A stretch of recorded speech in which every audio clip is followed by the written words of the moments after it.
During her vice presidential run, Governor Sarah Palin didn't field a lot of questions from the media, but now she's got a lot to say in a new documentary about the campaign.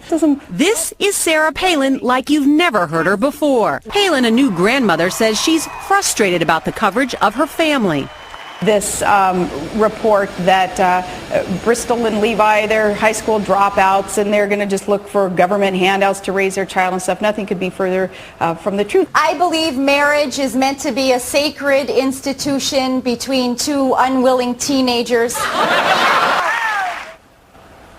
does that make you feel?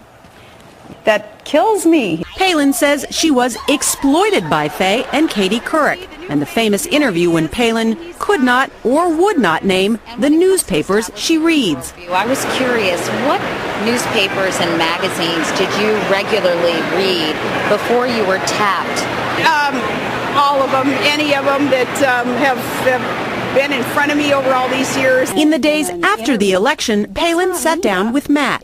But you didn't think the interview was unfair. I mean, the questions were fairly straightforward, weren't they? Yeah, but, questions about, what do you read up there in Alaska? To me, that was a little bit annoying, because I'm like, what do you mean, what do I read in Alaska? I read the same things that you guys read in New York. I was curious, what newspapers and magazines did you regularly read before you were tapped?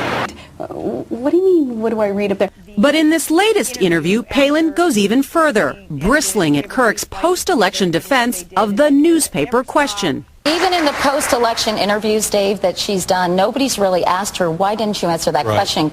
Because, Katie, you're not the center of everybody's universe. Maybe that's why they didn't think to ask that question amidst so many other things to be asked. The candid and biting interview is part of a documentary by John Ziegler called Media Malpractice: How Obama Got Elected and How Palin Was Smeared.